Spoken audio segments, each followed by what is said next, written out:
is up, everybody? Welcome to another episode of Limited Resources. This is episode number 528. My name is Marshall. I'm one of your Limited Resources, and joining me on the line, all the way from Denver, Colorado, it's Luis Scott-Vargas, newly minted member of the Rivals League. Congratulations on that, Luis.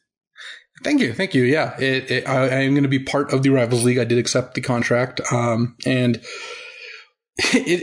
they're not really leagues. I think MPL and Rivals are both called leagues, but they don't feature any in-league play. So the name is just a name more than last year. Like last year, the MPL had the weekly tournaments. Those didn't pan out, mostly because of the play-by-play commentary, I think. So what? What the heck? Wow. But yeah, I am looking forward to playing the PT in Phoenix in a couple weeks. I've been practicing a lot for that, including drafting a ton of this set because this set is incredibly fun. So on the show this week, Luis, we've got Theros Beyond Death, initial impressions, plus kind of a little I've got a fun event coming up this weekend that I wanted to talk about as well. But we're going to get into, our first takes on the format. I've been drafting like a madman. I know you have as well. So we've got a lot to say about Theros Beyond Death. We're going to do multiple crack-a-packs and then get into our first takes. Before that, though, got to mention our sponsor, channelfireball.com. That's a place to go for all things Magic related. So you can get Theros Beyond Death at Channel Fireball right now. You get singles or boxes ordered up over there anytime you're ready to do that. And also, I like to remind you that if you need to sell your cards, you can do so at channelfireball.com/buy-list. And if you do so, you can check out what they'll give you for the cards. You can get cash, or if you want to trade them in for store credit, you can get a nice big bonus for doing so as well. So please do check it out, channelfireball.com for the cards. And if you need to sell them back, it's channelfireball.com/buy-list. You can also support the show directly via the Patreon. That's patreon.com/limited resources. This is how, a lot of creators use Patreon these days to support themselves. This is a way that you can help support your favorite shows to make sure that they keep on getting made and they can make improvements and all that kind of thing. Patreon.com/limited resources if you're interested in that. Let's just start cracking some packs here, Luis. Oh yeah, let's do it. I won a few at the pre-release. No big deal. I went 2-1. It wasn't.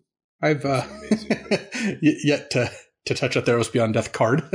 Well, this is weird. The pack is different. You know how the packs, I think like from Japan or maybe it was Europe, you know how they're looser? Like these are like that, and they're also backwards. Like it's the token. I've heard that is the case, yes. Oh, okay. Well, spoiler alert, I already know the rare. I just blasted right into the rare because it wasn't at the front. But we're still going to go in reverse order to make sure that there's a little bit of suspense here. First card is Gift of Strength, 1 and a green instant. Target creature gets +3/+3 and gains reach until end of turn. You can put not this card into in this your deck if you like, but you don't have to. It's our favorite, the Blight Breath Cataplepus. Yeah, one of my highlights this week was watching Ben Stark's stream and attempt to try to say Cataplepus. Cataplepus multiple times. Yes. It is it's really, really weird, hard word. It is a freaking weird word, yeah. He's trying to say Cataplepus multiple times, but really butchered it. Like really, really, really butchered it. So then chat was like clearly trying to induce him into saying it. Like, Ben, what do you think about that 6-drop? Do you think that one's good? Like that sort of thing. And he told me to stop because I kept doing that. And then he just would refuse to say the card name. Oh, he just completely opted out? Yeah. He's like, yeah, this card is good. But this card is good. It is good. That is great. I am a fan of it. And I mean, I have first picked this card before. I'll do it again. Like it's not the best black common. I have it third. We'll get to the common rankings later. It's I think behind the 2 removal spells.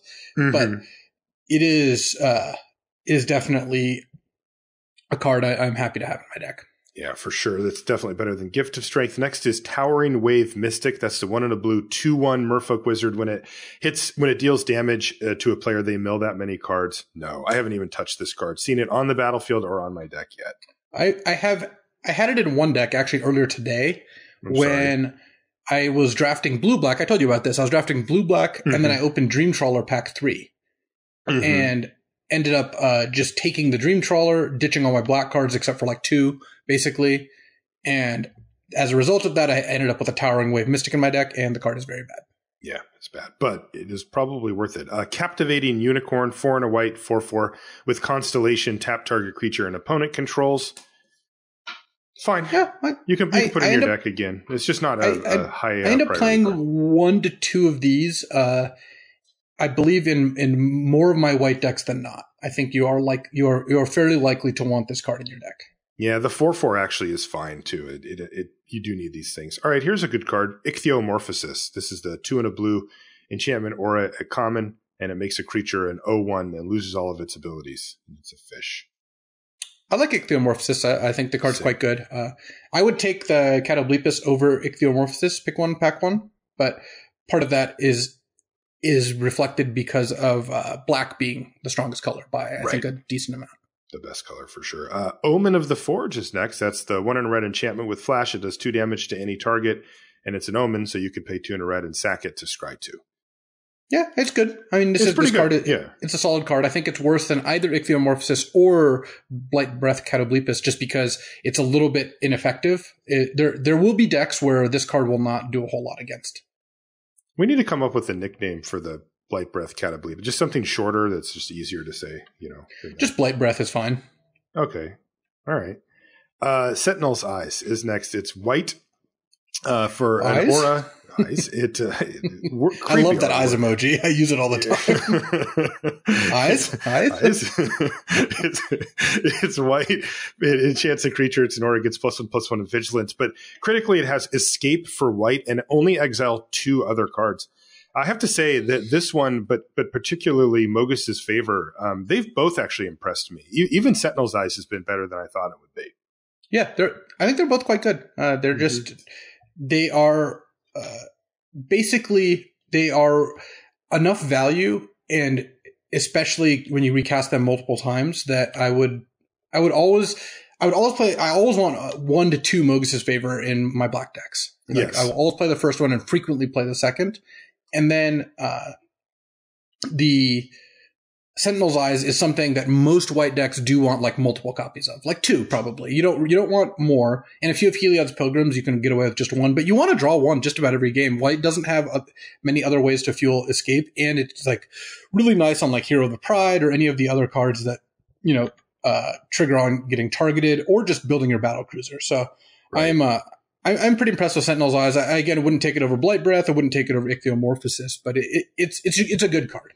Yeah, it's a good card, exactly. The difference between the two, there is a difference as well. The Mogus's Favor, I like it just because of what it does. It kills creatures that are small, it finishes them off after combat, or it pumps up my guys. Sentinel's Eyes is less valuable for what it does on the battlefield, but Constellation triggering multiple times in a game can be very powerful, and Sentinel's Ice does enough for the 1 mana that you're happy enough. Yeah, I mean, it plus Captivating Unicorn is very strong. So exactly, and that's one of the lesser use cases, right? You get up into the uncommons and rares, and things get kind of silly. Next is Setessan Skirmisher. This is the 1 and a green 2/1 with Constellation. It gets +1/+1 until end of turn. I have played a dang fair bit of green, and I have yet to put a Setessan Skirmisher in my list. I am uninterested in this card. Are you going to talk me into it, or am I? No. Okay. I think that you would play it in the green-white auras deck some of the time if you just needed more creatures. Mm-hmm. But it's not good in green-blue because that's just really not what the green-blue deck's about. They're a Constellation deck, but they're not an aggressive one most of the time. And it's definitely not what like green-black is interested in at all. So or green-red. So yes, I think the card is quite bad. Next is Nyxborn Brut. This is the 3 red 7/3 enchantment creature. Meh. Yeah, I mean, you can play this card in red green if you're really, really lacking ways to trigger your 4-power matter stuff, but it's really just not a good card. No, it's not. It's clearly not that powerful. It just needs help, right? It dies too often on the ground. It's really, really powerful. Also, yeah. Things actually have kind of played out the way I thought they would, where you really don't want your expensive creatures to be enchantment. It's more of a liability, and that's part of the reason, like, the 5 and 6 mana enchantment creatures, I think, are just not that good. Yes, you were so right about that. That your hunch was dead on. Every time you get one of these things nabbed by a Revoke Existence or a Return to Nature or a Mystic Repeal, it is a disaster for your game. I mean, really, really bad. Like, you took a card that they may have not even had a target for at all, and it instead traded up 3 or 4 mana for one of your creatures on board. Yep. Oh my God. Yeah. Yeah, they are a liability. You really need a reason to have one of those in your deck to be happy about it. Next is Traveler's Amulet. That's the artifact that costs 1, and you can pay 1 and sack it to put a basic land in your hand. It's a fine card. Like, you do end up splashing a good amount of the time here, and when you do, then you'll play a Traveler's Amulet and you'll be happy about it. Yeah, it is a playable. It is not on the level of these. It's more of a you take it when you need it type card. That brings us to our uncommons. First one is Glimpse of Freedom. That's the 1 and a blue instant. Draw a card, and you can escape it for 2 and a blue and exile 5 other cards from your graveyard. I actually thought that I'd be playing this fairly routinely, and I have not been. I found it really slow. I think it's not good. Yeah, it just has been too slow for me. Yeah, it's not even, I think, for me, the speed as much as there's just better ways to use your graveyard equity, and we'll go into escape a little bit later. But one of the main points is that your graveyard can only support so many escape cards, and what ends up happening is since you can use the same card multiple times, you use the good ones, a couple times, and you just never rebuy the bad ones. And this is almost always one of the bad ones. So I would really only play this card if I had like no other escape cards and just wanted a way to use my graveyard. But it's not a good card. And this is the most. 5 other cards is the most you can escape, right? I mean, this thing's like super escape intensive. So plus the other thing that's worth noting is that blue has a lot of good card draw. Like, you don't need this to be your card draw spell, Exactly.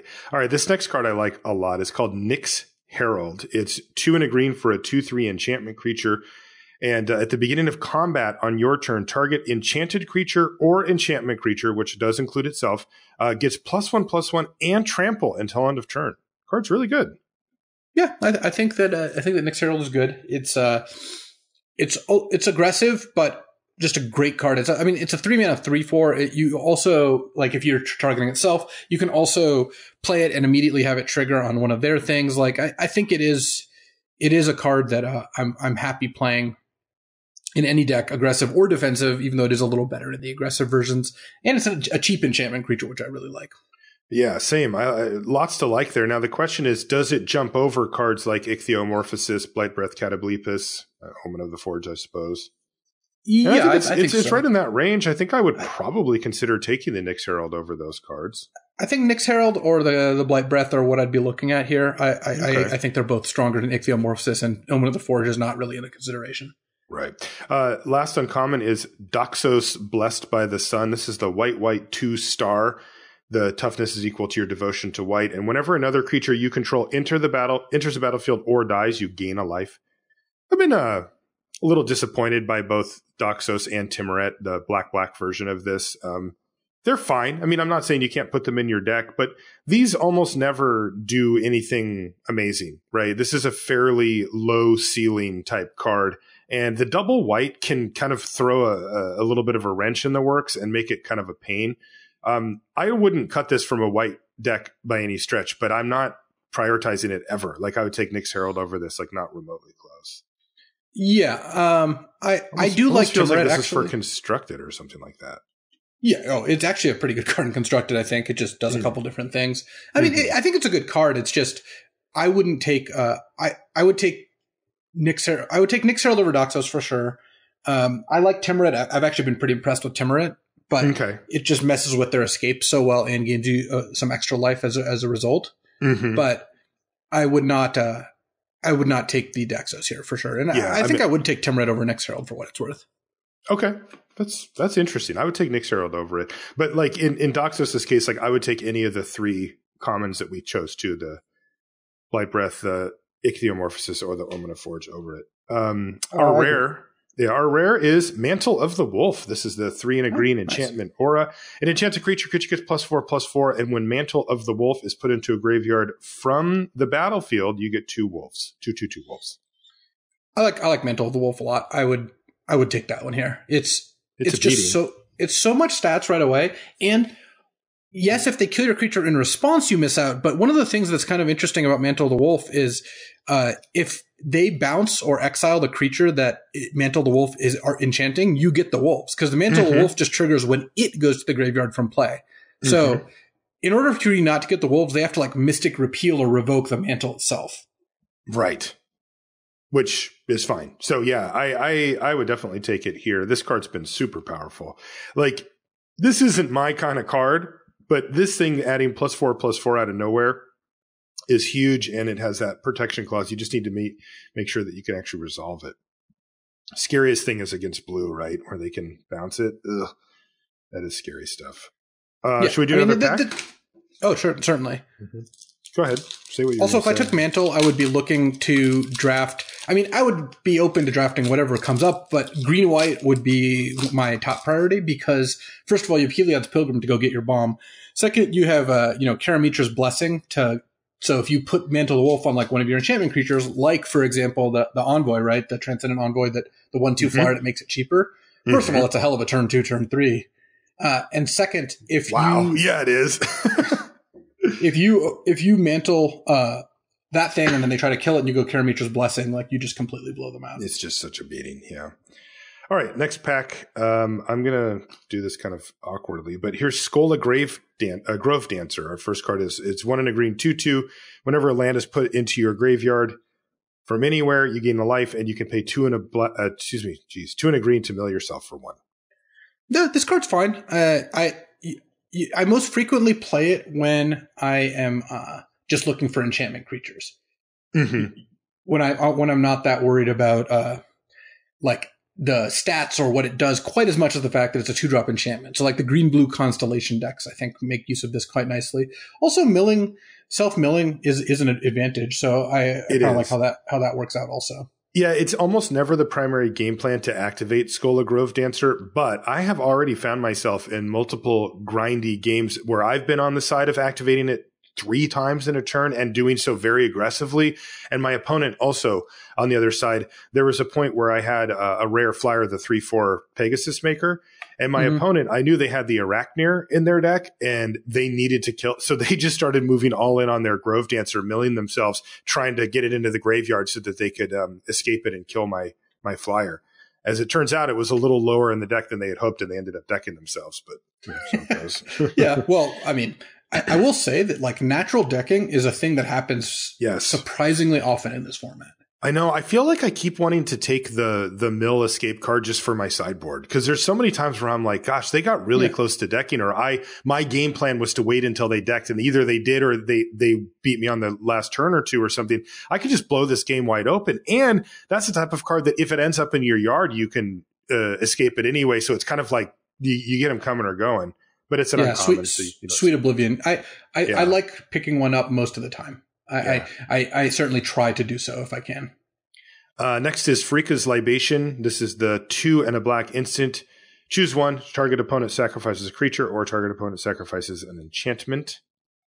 Yeah, I think this is more of a sideboard card. I've definitely brought it in against Dream Trawler and been happy with it, or against people who have like a big threat that you need to deal with, especially when it doesn't share types that they have a ton of on other areas. Yeah, it's very narrow. You probably want to keep it in mind. But when people main deck this, I always feel like they're giving up something. Doesn't seem so great. Next is Rumbling Sentry. This is the front runner for most begrudgingly playable. 3 white, 3/6 giant. When it ETBs, you scry one. I sideboarded 2 of these in last night, Luis. 2 of them. Yeah. Right. we hit rock bottom. I mean, look, it's not a good card. Yeah, that's it. It's not a good card. Yes, it's not a good card. Next, Deny the Divine. This has been popping up a lot, actually. So 2 and a blue instant, counter target creature or enchantment. It gets exiled if it's countered this way. We were a little low on this on the review, but it's been around. Is this a real thing? Oh, it's very good. Here's the thing. In the review, we're gonna like kind of grade this card compared to other 3-mana counter spells. In the past, those haven't been great. They've almost never been good. They've always just been decent at best. This format, I think, lends itself to Deny for a couple reasons. One is that you have Naiad of Hidden Coves making it cheaper. The other, that's the 2/3. The other is you have Thirst for Meaning and Omen of the Sea are both cards that you can play for relatively low cost. When you leave up to Deny the Divine, they don't play anything, and then you cast Thirst. Like, one of the big downsides of a counterspell is that when you cast a counterspell, or when you have a counterspell and they don't play something, then you cast, and then you do nothing with your mana, you ended up losing 3 mana. That's just not going to be the case that often in this format. Yeah, there's actually lots of stuff to do on your opponent's turn, and a lot of it's at common as well.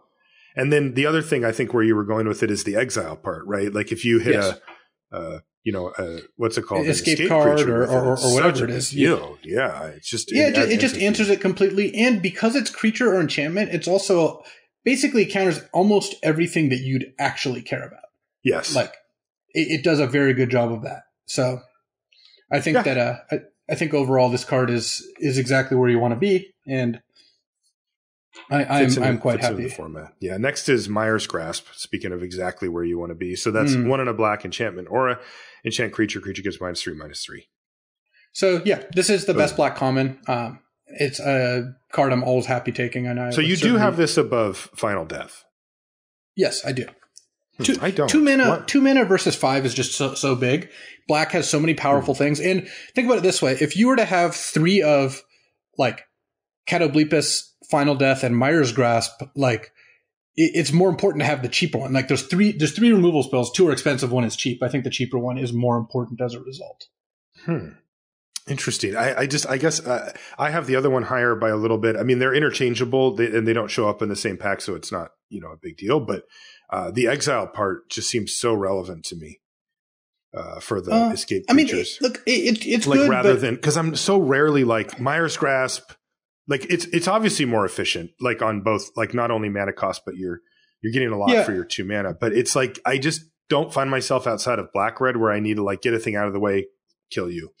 Well, it's good. It combines with Constellation cards like Hateful Eidolon. I think those things matter quite a bit. You can go get it with Heliod's Pilgrim and black white. And again, like you have a lot of stuff to do at a lot of mana. Escape even helps that too. Like there's a lot of ways to stop yourself from flooding out. So I think that it's more important to have the ability to survive than in the early part. Okay. Yeah. Interesting. Next is Main Pegasus. This is the 3-white 2/3 flyer. You can pay 1 and a white to give it vigilance and lifelink until end of turn. I've liked this card actually. It's pretty serviceable. This has made the cut for me multiple times now. I think it's solid. Really solid card.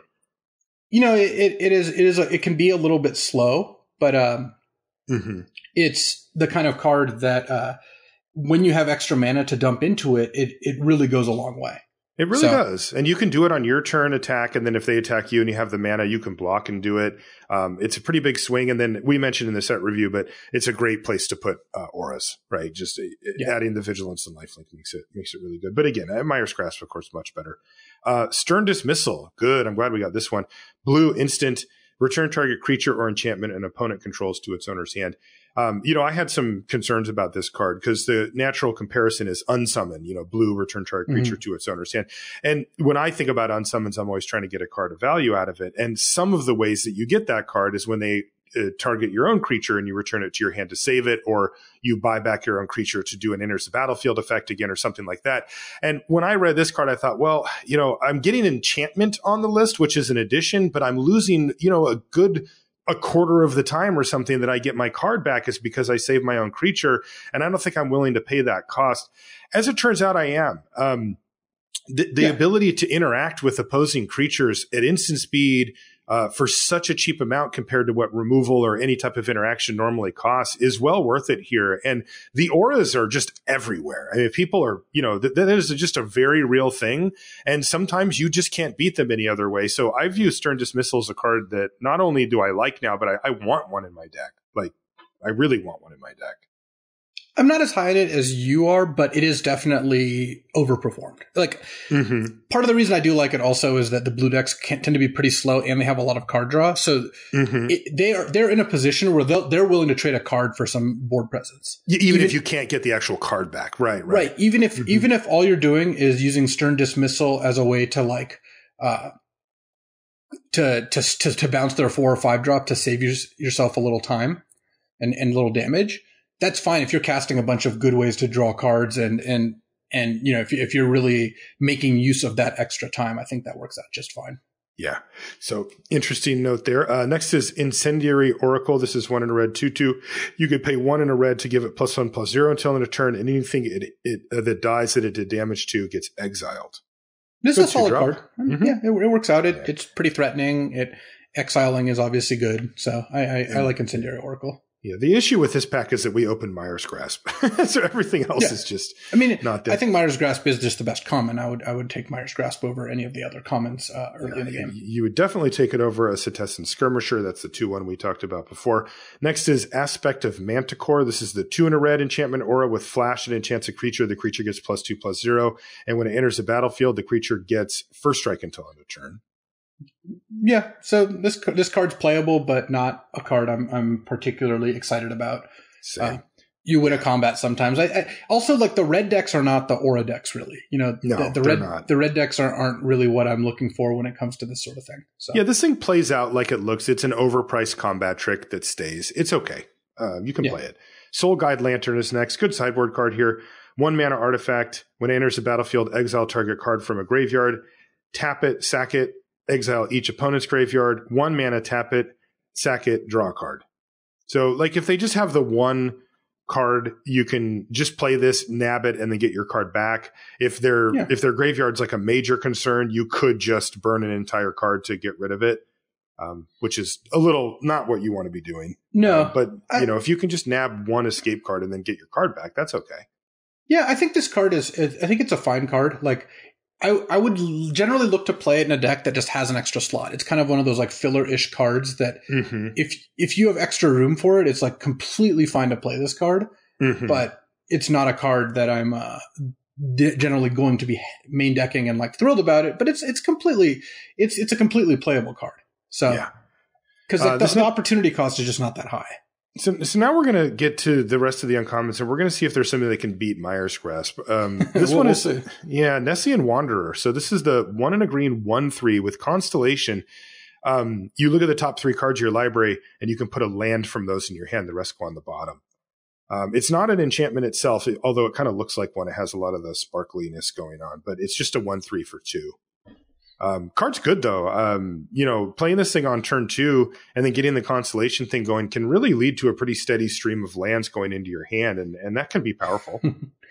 Well, so one thing I really don't like about this card is that you actually should keep track of the order of things. It's just come up for me so often. Like, look, you don't know the exact order because, you know, smartly, I think it is random that, but you know that, like, you know, you're like, if you're playing green white, your Elspeth Son's Nemesis is in this group of 2 or 3 cards, and so you can know the range where it's in, and that means that when you loop through your deck, which you frequently do with this card, there will be turns where, like, oh, Elspeth's one of my top 3 cards. I can't cast an enchantment because I don't want to mill or put the Elspeth back on the bottom.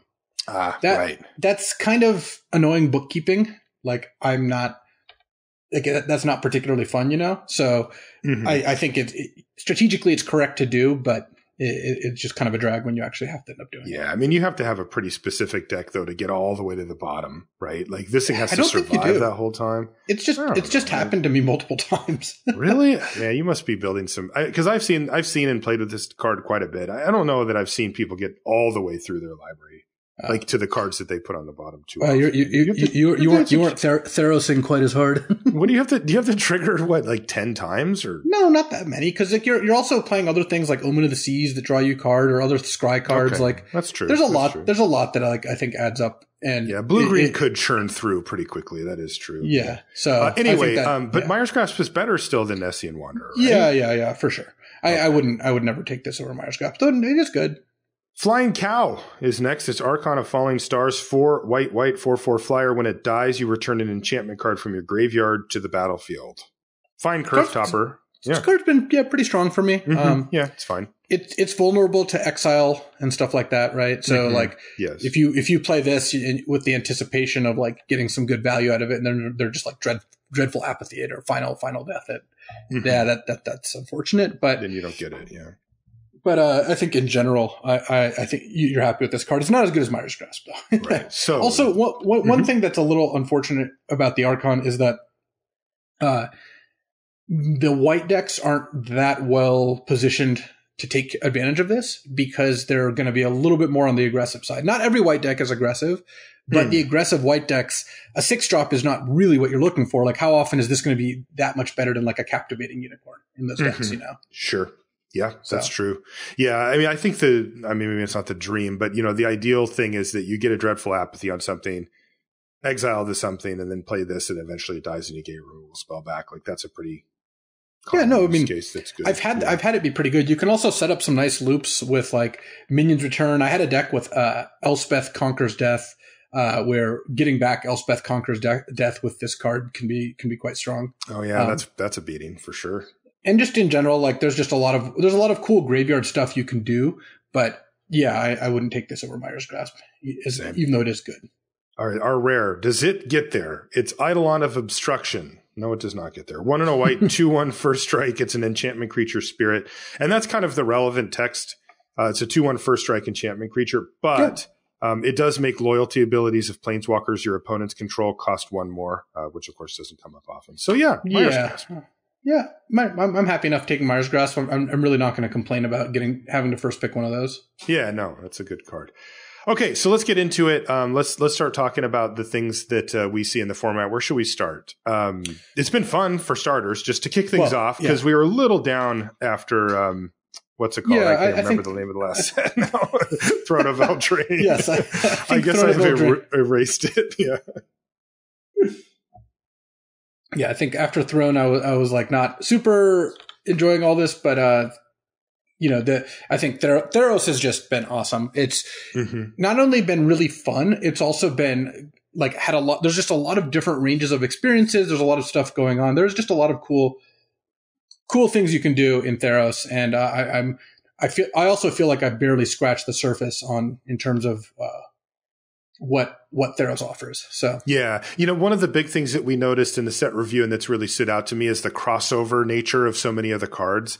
When you the way the set's designed and the way the cards within it are designed are just that, like, there's so many cards touch so many of the archetypes. It's like, oh, you could play this on your opponent's turn, but it's also an enchantment, so it triggers that. Also, it goes to the graveyard naturally, so it fuels escape, and you're just like, wow. It also targets creatures, so the heroic, it ends up being that so many cards kind of have little nods to so many archetypes, but it's been really interesting where it's not as streamlined. Right. A lot of times it's like that card goes in that deck and that's it. Right. Nobody else wants it. That's the deck that it goes in. If you have that deck, you want that card. If you don't, you ignore it. It's not like that here. There's actually a lot of it's a lot more malleable. And I've been enjoying that part. Yeah. I like that after, like, Cracker Packs don't really reflect this because we're going to look at the Cracker Pack and say take Mire's Grasp or whatever. But if you look at kind of where these cards end up going, like after the first couple picks, the pick orders kind of fade, and it's more that what does my deck need? What individual cards am I looking for? So that part I think has been really, really cool to see. Yeah, it's been interesting too to start to explore some of the sort of bread and butter cards, like the C's of the format. One of the cards that comes to mind is that Skola Grove Dancer. That's not a card that looks particularly appealing. The 2/2 for 2, the activated ability doesn't really do very much. You're just like, the static ability doesn't do very much. You're just kind of like, what am I supposed to do with this thing? But then you do start to find those slots where it's like, oh, I'm actually activating this card sometimes in the late game, or wow, getting my enchantment density high enough by just including a bear that happens to be a 2/2 actually is worth it. And finding out where all of those kind of middle ground cards fit has been really cool too. Because I still don't really know yet, but I'm starting to see it. Yeah, you have to look for a lot of these like small edges, and there's a lot of cool stuff you can end up doing once you're there. Yeah. What have you noticed? What are some of the stuff that you've been seeing? I think that Escape is just one of the most impactful things going on. I mean, which is not a surprise. Like, what Escape ends up really changing how you want to build your decks with and against it. So grindy decks need a lot of good ways to deal with Escape, whether that's exiling and stuff like, the Deny the Divine or Final Death, or massive amounts of card advantage. Like stuff like I have 3 Thirst for Meanings and 2 Omen of the Seas and a lot of enchantments to discard, so I'm just going to run you over in cards. Because, look, having to kill the same escape creature, the same Loathsome Chimera 3 times is a card disadvantage, but if you're outdrawing your opponent 2 or 3 to 1, it doesn't matter. Like you have the cards to do that, or you have answers like Dreadful Apathy, or even like the stupid turtle, the 0/5 with like that thing can block a 4/1 Chimera all day, and escape never comes into it. That card's overperformed for me, by the way. Yes, I know it sounds weird, but it just really has. It has been pretty good for me too. Yeah, it's funny.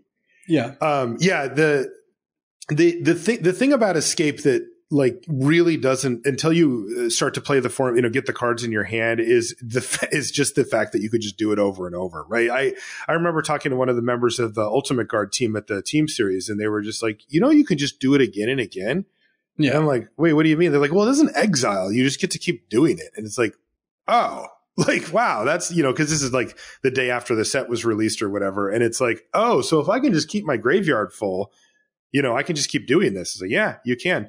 And that, it changes around your card evaluations and the things that you actually care about quite a bit. Escape does seem to be the most like raw, blatantly powerful thing in the format, mechanic in the format. Yeah. And it also changes how you evaluate self-mill. There's a lot of self-mill in the set. There's Venomous Hierophant, the 3/3 with Death Touch for 4 that mills 3. Funeral Rites mills you for 2. You just end up self-milling. There's like Mire Triton at uncommon. Like there's just a lot of ways to mill yourself. And a good way to think about it is that like if whatever your escape cost on your cards are, if you mill that many cards, it's like you drew another version of them. So if you have a bunch of Loathsome Chimeras in your deck, this is just a good, generic escape example. Every 3 cards you milled, it's like you got to bring back a Loathsome Chimera. So there is quite a bit of extra kind of like extra value from that. So yeah, you're incentivized to do so. Also, it's important to remember that when it comes to the self-mill, these escape cards, when they come back, many of them are better, right? They're better than when you cast them. They get +1/+1 counters and stuff. And that actually matters a lot too. The difference between a 4/2 a 4/1 Loathsome Chimera and a 5/2 can be big. Like if I have that stupid 0/5 wall or something like that, these things actually matter. So you are really incentivized to dump cards into your yard in those decks. And, you on the flip side is you really don't want to mill your opponent. Part of the reason that like the 2/1, the Wave Crasher Triton or whatever that thing is so bad is that you either mill yourself, which sometimes you don't want to do if you don't have escape cards, or you mill your opponent, which you definitely don't want to do because you don't want to give them the opportunity to escape. Yeah. It's funny. We talked about what is it called? Obsession? No, what is it? The blue mill escape card, Sweet Oblivion. Sweet Oblivion. So you don't want to. You actually want to do it all at once. It's funny because you just want to hold it in your hand, and then the game goes long, and they've self-milled and stuff, and then you go Sweet Oblivion, you escape it. Yeah, you don't want to start doing that until you can finish the job because you're just opening the door for them to hit a Free-Cos spawn or something like that. Mm-hmm, exactly, which is pretty unfortunate. Yeah. Why don't we get into the cards by color and the? I had a little bit more on escape actually. Oh, sorry. Go ahead. What is that? That there is some pretty substantial diminishing returns. So you don't want to end up in a spot where like your third or fourth, really your like fourth escape card is where you most feel it, but even your third, what'll end up happening is you're only escaping your worst cards, like I said before. So it's really important to have like 2 because you want to be able to use this like fast untapped resource that is your graveyard. It's not that important to have your third or fourth. It really isn't. So yes, you're going to upgrade ones if you're green-black and you have a Loathsome Chimera in a Voracious Typhon, and then you see Free-Cos Spawn, which is an incredible uncommon, maybe the best one. You'll end up taking it. That card's so obscene, by the way. Yeah, it really is. You'll end up taking it because you want to have a better escape card. But if you're like red-green and you have a Chimera and a Rage Hound, getting a second Rage Hound is just not that important because you're already going to be taxing your graveyard plenty. Yeah. So. And that is the limiting factor for most of these decks. Black-green has the ability to get quite a few cards in the yard, but even then they kind of run out. But the other colors don't, not to that same level. Yeah. Okay. Why don't we talk about some of the top commons by color, and then we'll go through, just random cards of note, things that we've noticed about them, that kind of thing, as well as the big stuff. So let's start with white. Dreadful Apathy, best white common by a lot, right?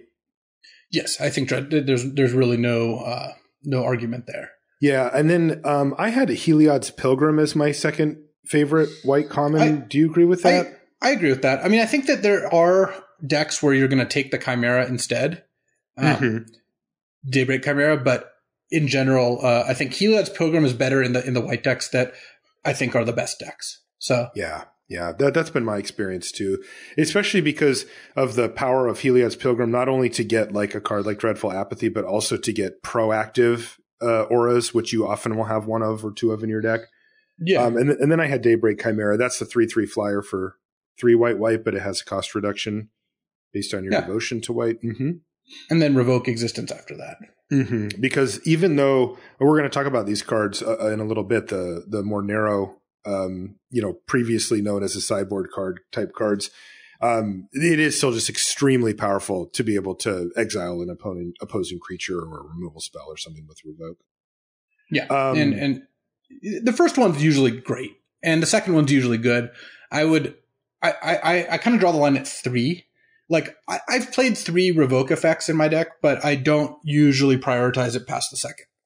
Yeah, I've only gone up to 2, and I have some... Man, there are some decks that don't care about it, and it has made the format feel really swingy. I'll talk about that when we talk about it, though. Let's talk about blue. I have Ichthyomorphosis as the best blue common. Yeah, I agree with that. I think that it again, blue's commons actually, it's funny. I think blue is good, but blue's commons are all very close together, which means that yes, Ichthyomorphosis is the best one, but I don't want to first pick Ichthyomorphosis. No, I don't either. I think it's like a little bit lower than where I'd want to do. This is funny. I just forgot a card on my list too. Yes, I know. This is the card I brought up. The Thirst for Meaning is I'm sure the card you forgot, since that card's great. I didn't even put it on there. Yeah, so when I'm blue, I'm going to take Ichthyomorphosis over Thirst for Meaning, because I have an Ichthyomorphosis, Thirst for Meaning, Omen of the Seas, and then Witness of Tomorrows. I think your list is correct, not mine. Yeah. Well, yeah, I do too. Of course you do. But I'm just saying, I'm comparing these two, and one of them, my list is missing a card, and also I think your order is correct. I like Omen of the Seas more than Witness of Tomorrows. Yeah. Okay. Yeah. But you're going to just know what you need, because sometimes you will take Omen over Thirst, if depending on what your curve looks like or how many enchantments you have, because Thirst is definitely better earlier. You can build around it, and almost every deck has plenty of enchantments, but you will run into decks that don't have a lot of enchantments, in which case Omen is just going to be better because it's cheaper and gets you the same amount of cards. So, Black. So I have Mire's Grasp into Final Death, into Blight Breath, into Venomous Hierophant, into Mogus's Favor. Okay, yeah. So I wrote down Final Death first for the reasons I said before, then Mire's Grasp. Again, the argument between these two is interesting discussion for podcasts and stuff, but they're not in the same print run, so you don't actually have to choose between the two ever. So keep that in mind. And then I had Mogus's Favor, then Blight Breath, then Venomous Hierophant. Yeah. Look, maybe I'm a little too high on Mogus's Favor, but I really like the cheap interactivity of it, Yeah, I do think you're a little high there on Mogus's Favor, but all these cards are good. And again, I've basically taken all these cards over each other. Okay, yeah. Yeah, that's the interesting part, right? Because if you're heavy black, or even going for like like a devotion sub theme for black, then Blight Breath goes up a ton. Like it would easily be in that third slot. Where if you're not primarily black, if you've just got like a random Mire's Grasp and you're very much a secondary colorist black, then Blight Breath goes down a lot, right? It's like a lot for sure. Good, so yeah, that's interesting, because these could change a lot based on context, of course. And this is why black is so good, by the way, is black has two incredibly solid removal spells that go into any deck and are even splashable, which I've splashed both, Mire's Grasp and Final Death, and then Blight Breath Catoblepus, which is a very powerful card if you can get it to work. And by getting it to work, all it means is just have enough creatures that have black pips on them and be able to control the game till you get to 6 mana. So I don't think that I don't think black's lacking in the removal department. And Venomous Hierophant and Mogus's Favor are also very strong. I mean, we're also still not talking about like Funeral Rites is a great card. Yep. You know, the Soul Reaper of Mogus, that 2/3 that sacks creatures for 2 and a black is definitely fine. Yep. Omen of Death I've found to be quite good. Like black is just stacked with like excellent really commons. Yeah, so, the 1/3 that you can sack to drain them is actually fine. Like there's just there's deep playables in black. Yeah. Red, on the other hand, was not the case. I was just picking about 4 cards per color, and I got to 3 and was like, I took Erosa's Blessing as the first one, then Omen of the Forge, then the Underworld Rage Hound, and then I just took like Incendiary Oracle. I put that on the list. I don't even know what the 4th card is. It fell off really fast.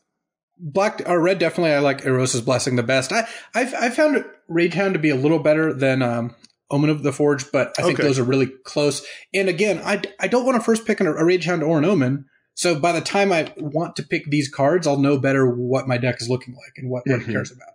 For sure. So, I mean, that's a really, like, for black, I mean, yes, the print runs obviously matter, but it is more relevant for black when you're deciding between, do I want, Final Death or a Catoblepas, because those cards really do compete against each other and can do so early.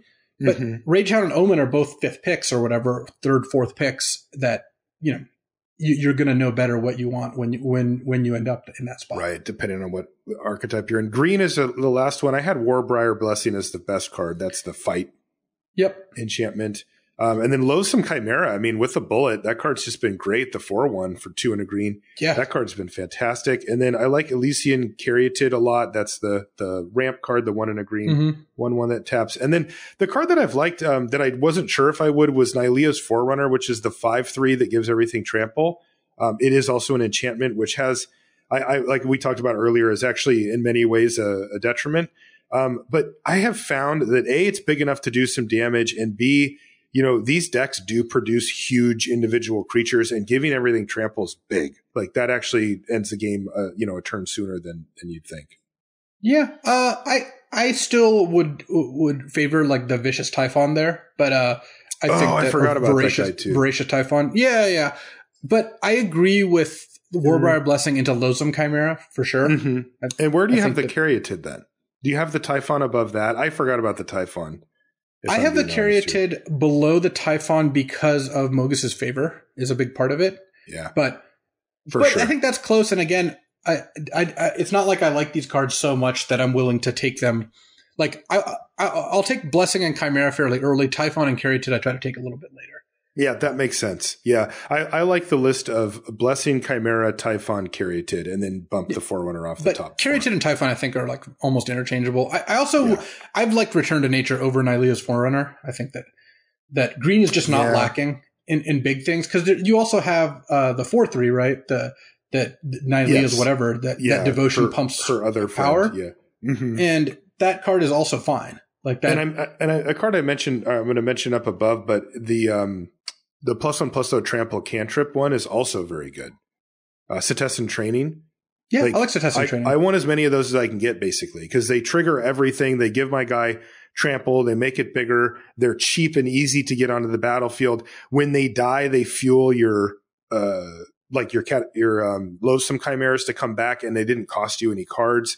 Relatively cheap cantrips on that have gone up a lot for me too. So green's actually fairly deep as well. It's no wonder that green black is one of my highest rated decks here. Do we have, by the way, I thought we did a thing. Did we not? Did we not go over the archetypes? No. Okay, because I want to talk about some of the archetypes that I've been drafting or having the most success with, or have been getting the ever-loving crap kicked out of me by, depending on how you look at it. I started off by drafting a lot of white and white-red, which actually isn't what I wanted to be doing necessarily. Early in the format, I'm pretty open to drafting whatever, so I just went with it. But I just opened up a bunch of red and white rares early, so I got to kind of explore that archetype a fair bit. I don't love it. Shockingly, I don't really like it that much at all. The grindy decks really do seem to have a lot of the tools to be able to beat you. And it's hard for me to be quite fast enough to get the job done in a timely fashion. Like the formats where that type of deck have been really good, I know what that feels like. And this didn't really quite feel that way to me, but the decks all felt serviceable. I haven't felt like I was like playing a different game or anything like that. Green black has been one that's really stood out to me as very powerful. You kind of outlined it earlier when you're talking about how grindy those decks can be. They really, really can grind with the best of them. I mean, they can go toe to toe with pure card advantage style decks and just come out on top. And that's really impressive to me. These are centered around the graveyard and using escape primarily. Blue black has been good with the counterspell going up a lot, which I've also done. That really kind of brought that deck into focus because it did need something to do in that slot. And that's actually a really powerful thing to be able to do. And as you mentioned, you have other options that you can do instead of it. So you're not really as punished for running that. I've liked that quite a bit too. What other decks have I done well with? Have you played much red blue? Yeah, I drafted red blue twice, and I think red blue is kind of bad. Okay. Red blue is, I think, maybe my least favorite color pair. I just don't think that red blue has the right combination of payoffs. That's at least how it seemed to me. Like, I even, you draft red blue, you have like your Stinging Lionfish and your Naiad of Hidden Coves, and it's just your cards are still just kind of ineffective. The red cards are pretty bad. Like, red doesn't even fit that well in the deck, I don't think. Like, a lot of the red commons are just not what you actually want. So right. I think that the deck is clearly something that can be open, and if it is open, you can draft it and it can be good. Like, there's no color pair that I think is just completely unplayable, but red blue has performed the worst for me. What's been good for you? Black, green, and blue have been really good for me. In various combinations. Black blue and black green, I think, are the two that have performed very, very well. Black red can be very good too. This is so black blue is traditional control, right? This is the straight up, like, I've got a bunch of like card draw, counter spells, and removal spells. Black green is, like you said, grindy graveyard deck, bringing a bunch of escape creatures back using removal. It gets its card advantage through escape and self-mill most of the time. And then the black-red deck tends to be pretty grindy. There's a sacrifice theme, and I've played Portent of Betrayal in these decks, but it's not usually super focused. So usually it's because a lot of the sacrifice cards are just playable by themselves. Like, I'm not talking about Blood Aspirant, like the 2-mana 1 on red creature. That one I don't like so much. But what I do like is like Mogis' Soul Reaper and the Lampad of Hidden Vigils, the 1/3 that sacks to drain for 1. Like, these are cards I think you just end up in your deck a decent amount of the time, just regardless. Even if you're just playing, like you're not trying to do some specific sacrifice thing. Yeah. So I have been generally in favor of just playing a lot of good black and red value cards, getting, using the graveyard as a resource, like Omens and Catoblepuses. These are all cards that I think end up playing out quite nicely. Yeah, I've been also experimenting with pushing harder in a color, like for Black Devotion, for example. I opened a Gray Merchant, and I was like, okay, I'm going to play Gary, and I'm going to just see what I can do with this. And I wasn't able to be mono black, and I did try. I think I third or fourth picked Underworld Dreams. Like, I was like, we're going to just push hard and see what happens. And as usual, when you go a little too hard in a direction, you get pushed back on a bit. So I ended up in a secondary color as well. But I did end up with 2 Gray Merchants and ran them both, and heavy enough black to take advantage of it. And I did. And I mean, that's a powerful, there are individual cards that you can build around, at least to the point that you're taking full advantage of them, even if they're not true build arounds in the traditional sense. You know what I mean? You don't need 6 devotion cards to want to be mono black. If black is flowing, if it's open, and you end up with 2 Catoblepuses and 1 Gray Merchant, that's enough to just play something like 18 black cards in your deck, maybe splash a couple premium cards of a second color. Right. And then be nearly mono black. And then you prioritize stuff, like the 2 black 4/3 over a similar card that maybe only has 1 pip in it. Because it's basically free to play that. Exactly. So Timrat goes up and all that too. Yeah. I've liked green blue. Green blue has made for some pretty good Constellation control decks. And you can also turn the corner and kill them very quickly with Eutropia, the twice favor, the green blue. The green blue legendary that, gets ++1, gives a creature a ++1 counter and flying until end of turn whenever you play an enchantment. Like that card really is great. You mean the limited resources exclusive preview card for whatever this set's called? Sure. Yeah. That was if that's the one you mean. That is the one. We haven't actually had a chance to talk about it because we did the set reviews. We bumped up the time frame on those. But yeah, that was actually a preview. So it's sweet. There's your limited resources recap on it. That card is dope. Yeah. And you know, there are a lot of good defensive green and blue measures. The biggest thing for some of these decks is figuring out, you know, you've got a couple different options when it comes to win conditions. There are different ways you can end up trying to close out the game, but for the most part, I have liked the suite of ways to draw cards, which is really important. And, you know, when you do stuff like play Omen of the Sea, triggering, you know, 1 or 2 constellation cards, like you do feel like you're doing it. Yeah. I played blue-white. Blue-white I think is quite good. Yeah, it's actually funny. It's a nod to sort of traditional limited. It plays like a blue-white flyers archetype. And it's good. It has all the tools that you would hope. You know, the O5 Flash Crab or whatever it is does well in that type of thing. Ichthyomorphosis, Dreadful Apathy. These are all cards that are good. This deck is maybe the best deck to take advantage of the uncommon, what is it called? Heliod's Punishment. Yeah. Because, you know, like that's the type of card that you can play on a creature so that they can't either block or race you, and you can actually slam the door on the game fairly quickly with your flyers in the air. You also can take advantage of the auras that pump up your flyers because those are kind of where you want them anyway. The deck's been good. I view it as a perfectly viable archetype in the format currently. I've drafted two different kinds of white-blue decks. There is the deck you described, which is kind of like an aggressive white-blue deck that it ends up, you know, using auras. Starlit, Mantle, and Karametra's Blessing are really important in this deck. Yes. You're trying to set up like Staggering Insight that you got off your Heliod's Pilgrim on one of your flyers, and you want to do so in a way that ends up rewarding you for stopping removal spells by having one of these counters, and really just getting a lot of value that way. It is important to have ways to counter it. Commanding Presence is also pretty good. This is the uncommon +2/+2 first strike. When it hits them, get a soldier, that sort of thing. And then you have like this deck's almost always, by the way, like 80% white, 20% blue. Yeah, is that's what I true.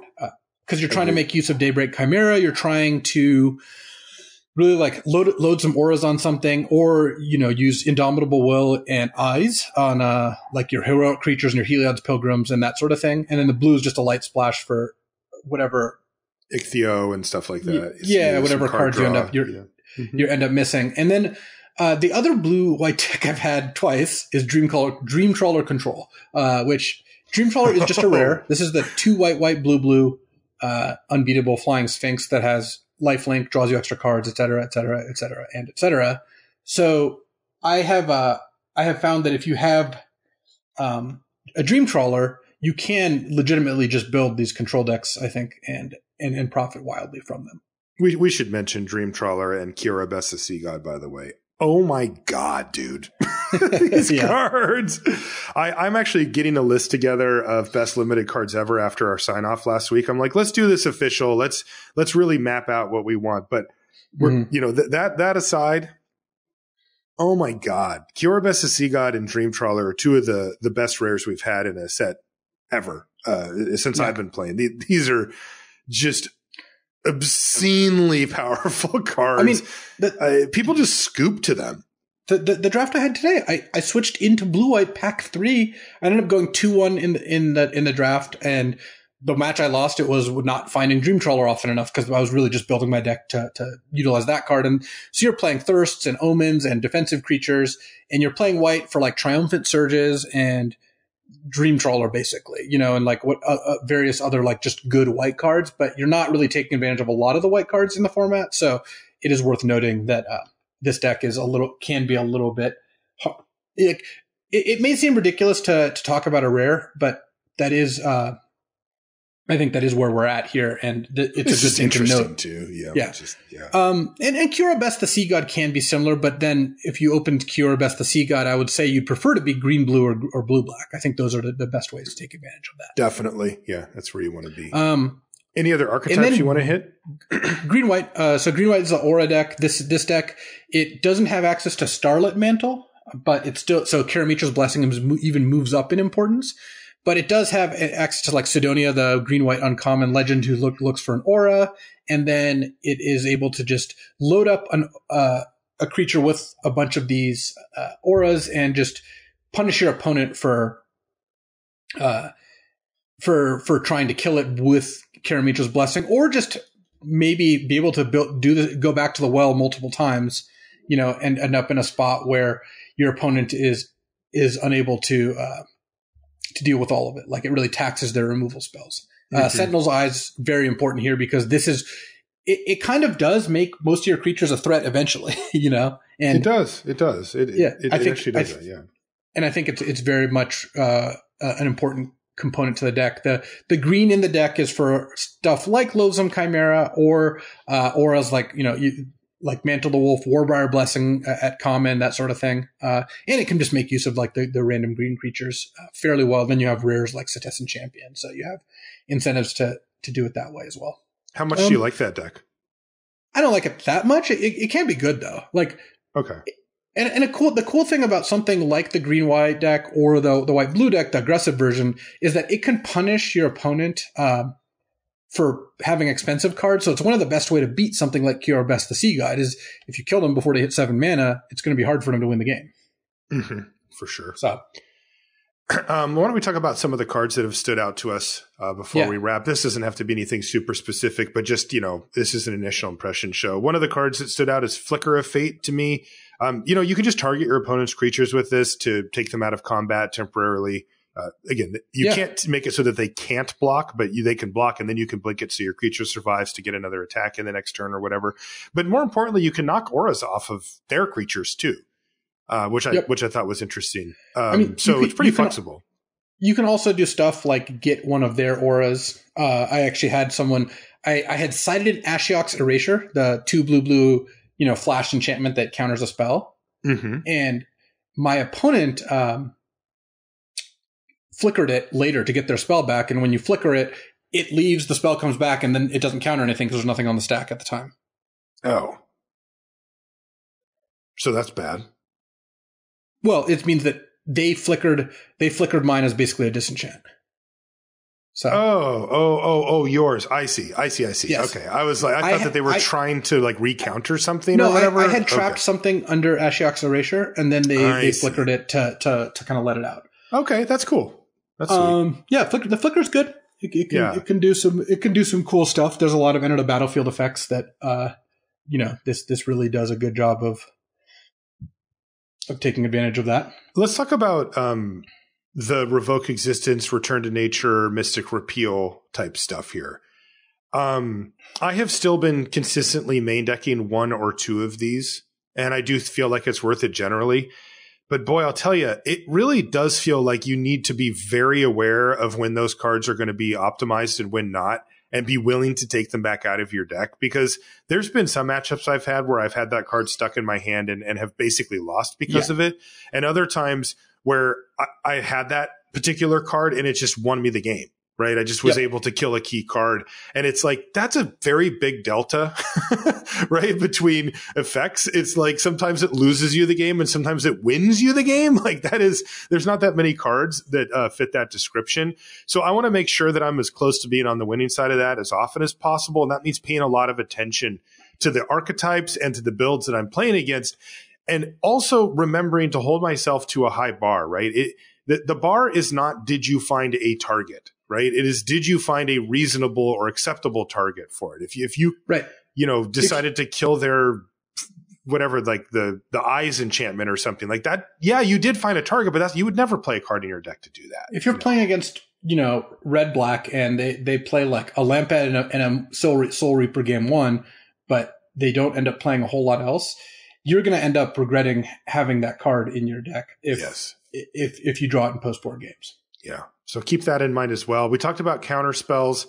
We talked about Glimpse of Freedom being the issues with that.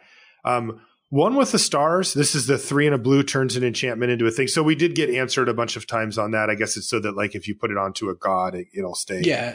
In that mode. It's also just so it works. If you put it on a creature. Right. It has to be able to remain enchanting that creature or it will just fall off immediately. Right. But it's too. Good. Note that the keeping abilities part I've had come up before. Me too. I had to put this on the 1/3 Lampad that drains, and then they just had an enchantment that let you drain every turn for the rest of the game. Like, that was a little rough, you know? Definitely. Like, so is this basically just, like, for our purposes, for the most part, is it pacifism? Like, I think it's closer to Banishing Light. Like, because though I guess it keeps the ability, they keep their abilities. It just effectively removes creatures from combat. Like, that's what we do with this, right? Yeah, I suppose that is definitely a better way to look at it. Okay. Because I just have a hard time getting my head around. The card is just strange, right? It's like it's an enchantment, but it still does stuff. Let's see. We talked about all this other stuff. I found Omen of the Dead and Rise to Glory are really good. These are the various raised deads, just because there's so much self mill that I think that it's pretty effective to be able to. Which one's Rise to Glory again? That's the black-white uncommon that brings back a creature or an aura or both. And I found it to be really good with like Mire's Grasps, Dreadful Apathy, that sort of thing.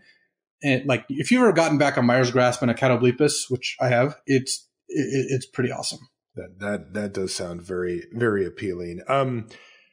What about the uncommon 2 and a black flash enchantment that returns a creature when it dies to your side of the battlefield? That card minions return. Yeah, it's been a little better than I think I thought it was originally. I think that card is fine in a deck that has enough removal and sacrifice effects. I wouldn't just put it in a random deck, but I've found it to be decent. Yeah.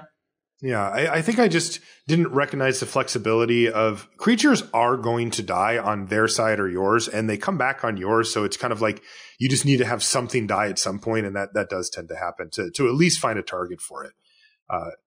Even if it doesn't overperform. Entrancing Liar, that's the artifact that taps things down. Been really liking it. I've just was a little hesitant about the slowness of it. I thought maybe it was a little clunky to use. No, I've been putting it in every deck, and I've been happy with it every time. Yeah, Enchanting Liar is just a great card. It's just a great card, right? It's slow, but what it does is it makes it so that your opponent is basically like you cast this card and you counter their best creature, and then when that creature changes, you counter that one too. Right. And you can do the trick where it's tapped down, you go to your turn, you untap it, then you tap down another creature to get 2 out of the way to maybe get an alpha strike in. It's also the best answer to Dream Trawler in the format. It actually just is a hard counter. Oh. Because at the beginning of combat, you Liar their Dream Trawler, and then, or they're in their upkeep or whatever, and then if they make it hexproof, well, it's tapped. And if they don't make it hexproof, then, well, it's also tapped. So it actually works out really nicely. Oh, that's great. And that costs them a card too. So they can't just continue to do that forever. And even if they do, it's like, that's fine. Oh yeah, that's great. So I like that card a lot too. Okay. Why don't we start wrapping up here? Luis, I did want to mention, did you have anything else you wanted to say about Theros Beyond Death? No, I think that does a pretty good job of getting through what we were talking about here. Picture stuff. Good. So this weekend, I've got something really cool lined up. I made the mistake of telling my buddy Adam about, do you remember VRD's Vintage Rotisserie drafts? There was I remember vintage rotisserie drafts. I've done a couple of them. I've done 2 of them, and then you guys were doing them on Twitter, and so I remember the pro community was doing them at one point. We did them over Google spreadsheets, yeah. Right, and so there was also a group here in Seattle that broadcast them for a while years ago, 2014, 2015, something like that, maybe even further. But and basically. They did similar to what you guys were doing, where it was on a spreadsheet. But here, the people are actually in the same room, and then we would build the decks and play them, and they broadcast the ones on Magic Online. Well, I talked to Adam about this, and he's a big fantasy sports guy, and he was just like, "What? You can do this?" And I'm like, "Yeah." Now, the way that Vintage Rotisserie Draft works is you can pick from any card in Vintage. So it's like very huge card pool, and it's very slow. So what I suggested, though, to him is that if he wanted to do this, and he definitely wanted to do this, is we did a Vintage Rotisserie Cube draft. And so for anybody that doesn't know, the way this works is you get 8 people together, and you take your cube, whatever the cube is. In this case, it's the Vintage Cube from Magic Online, which Ryan actually has recreated in real life. Must be nice. And you lay out the entire cube face up on the table, and then you draft it. So if you're first, you can pick any card you want. You can take Black Lotus, Ancestral Recall, Soul Ring, whatever you want, and you go all the way down the line to the 8th player. They take the 8th pick, and then they also get the 9th pick, and it's called a snake draft. It snakes back in a reverse direction and then just keeps going back and forth like that until you draft enough cards for a deck. In this case, we're going to do, I think, 35 cards or 38 cards or something total. Okay. Yeah, and it's from the Vintage Cube on Magic Online. And so right now, I'll put a sheet in the show notes. We know who's picking where. And I'm doing this weekend, and I have what I think is the best possible pick, which is the 8th pick. Oh, interesting. Yeah. So I don't get Black Lotus out of the deal. But I do get back-to-back picks, and there's a lot of really cool stuff because this is all happening face up. That's the key here. You get to see what everybody else has. So at what point do you plant your flag into the archetype that you want and start taking cards for it? But remember, people know what you're doing, and they can take the key cards from you if they want. Yeah. So basically, I think part of the reason that it is really good to go 8th is you kind of want to go in like the first 1 or 2 or go last, right? Right. Like, because in the middle, you're just going to get like a middling Mox. Last, yes. you can make make a statement there. You can. And here's the interesting part. So I think the way that it's going to play out on average, though, of course, people are crazy and things will go different than we expect. But yes. When you think about the cards that are the most desirable, it's 5 Moxen. So there's 5 there. There's Black Lotus. That's number 6. There's Ancestral, number 7. And then there's Soul Ring and Mana Crypt. So that's 9 cards total that are kind of either the most powerful card ever or whatever, or colorless. So I get the 8th and 9th pick. So I will get 2 of those minimum, which I think is amazing. Then it goes all the way back the other way and then all the way back towards me again. Now, the benefit to this is that I get to see the lay of the land. I get to see what everybody else is doing because by this point, they're not just necessarily picking cards for raw power level. They may be taking archetype specific cards. Right. So someone at this point might be taking Craterhoof Behemoth. Yes. And saying, hey, I'm the green ramp deck. I'm the elves deck, whatever. Right. Somebody could be taking reanimate cards and Grizzlebrands or, whatever. And I can get out of their way or screw them over, or I can try to then assess what the most open archetype is. Because the dream when you're doing a rotisserie draft like this is that you're taking the cards that nobody else cares about. And if you can lock up the important cards, then they can't hate draft from you either. I've got a few ideas. Does anything spring to mind for you on what you might try to go for in the abstract? Obviously, it'll change based on what other people do. I was thinking maybe Storm. I think Storm is probably one of the worst decks. Why do you think that? I think it's one of the worst decks in regular Cube. I really do think it's bad. So it depends on other people's behavior for sure. So that it does actually change, but what I think you really want to do is you want to have a deck where a lot of things are interchangeable. Storm relies very specifically on a couple cards. And if you end up in a spot where your opponents are like, yeah, I guess I'll take the Tendrils. There's nothing else for me. Or I don't want Marshall to have a great deck. Then you'll end up I think you'll end up getting potentially punished. Whereas if you try to draft like a mid-range blue control deck, there's a lot of that to go around. And you're not gonna, I think, run out of things to take. Yeah. The thing I was thinking with Storm was that if you just commit and take those hard to replace cards, the Yawgmoth's Wills or the Storm card of choice, look, nobody's going to try to hate draft like a bunch of rituals from you or something. No, but you're also, since you're going 8th, you're not going to get Black Lotus. No, I'm not. And Black Lotus is part of the reason Yawgmoth's Will is so good. I can get LED probably for free, but you can imitate it. You can imitate it with LED because no one else is going to take Lion's Eye Diamond. But for the most part, I think that Storm could be fine because you can end up getting Manamorphose and Turnabout and High Tide and all those things. But then once people know what they're up against too, the white weenie player is going to have taken Thalia pretty early. I know. It's probably like the best card in that deck. Yeah. Like whoever's on mono red, which I think someone has a good chance of being, they'll take Eidolon, and Eidolon of the Great Revel is just very hard unbeatable. To beat. Yeah, totally. Yeah, my thinking was also that Storm may be viable because there's times where if let's say you do an 8-person draft on Magic Online in this cube and you're the Storm player, right? And nobody else is in Storm and you know it. You're wheeling High Tides and Turnabouts. It's all there if you want it. Well, you don't open up every card in the Magic Online queue when you do an 8-person draft, right? So if the Yogg wheel just doesn't get opened, you just don't get it. If there's only one of the 3 or 4, Storm payoffs and it doesn't get opened or somebody takes it or whatever, you just don't get those cards, right? Here, that's not the case. You do have access to the whole cube.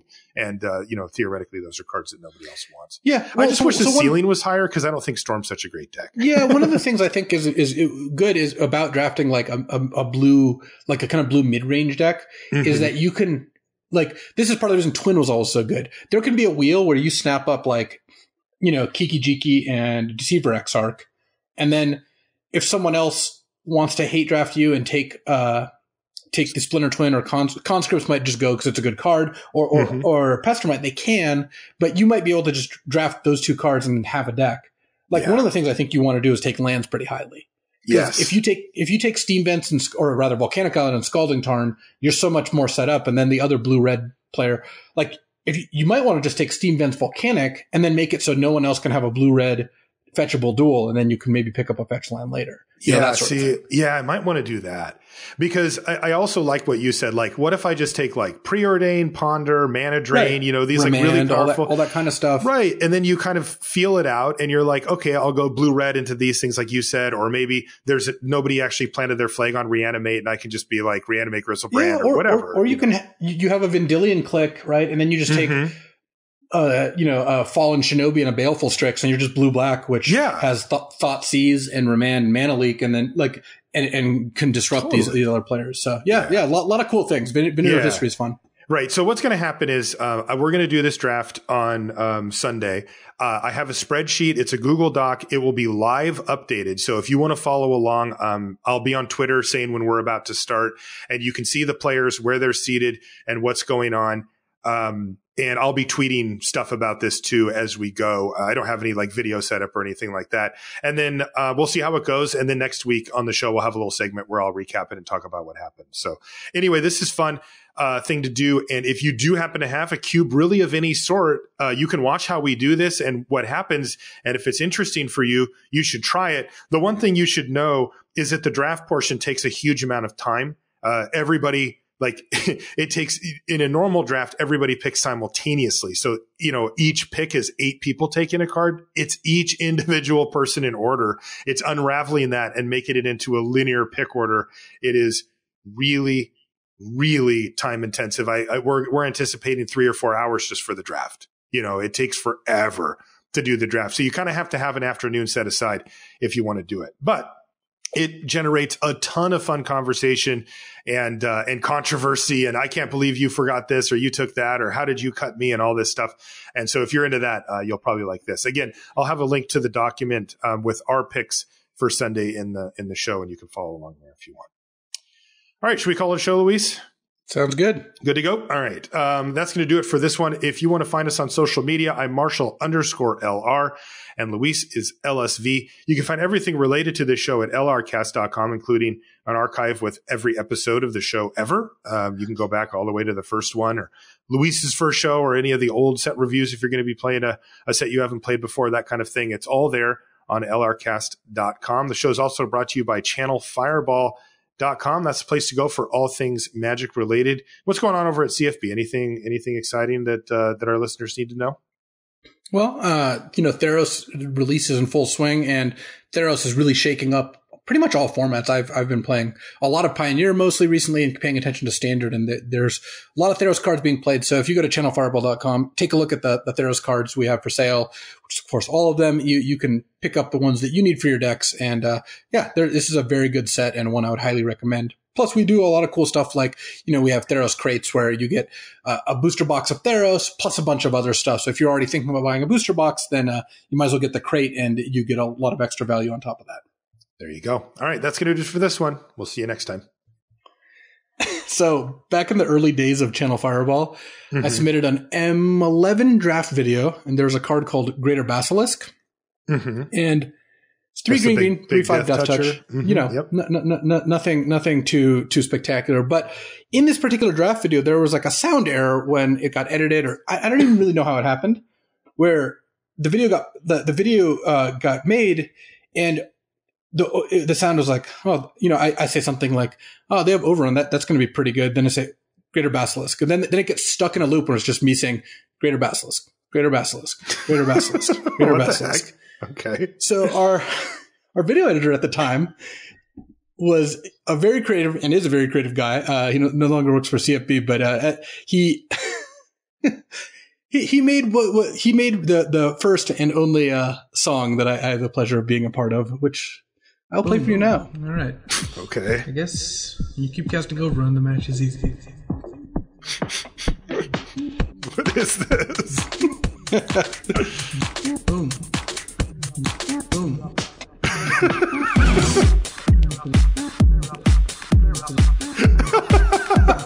So that's the audio error. Oh my god.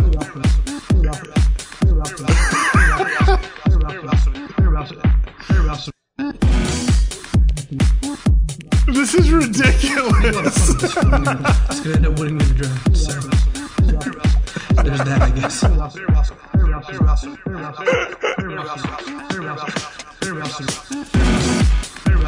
I'm kind of digging this. This song's not too bad. Boom. Greater Basilisk. Greater Basilisk.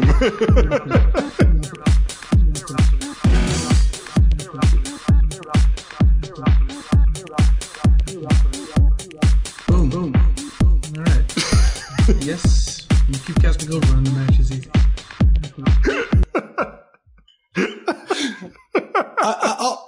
Marshall, I'm going to go ahead and put the link in the show notes for you. Yeah, I might need that one on my phone for, getting hyped up for basketball or something, right? That's incredible. There we go.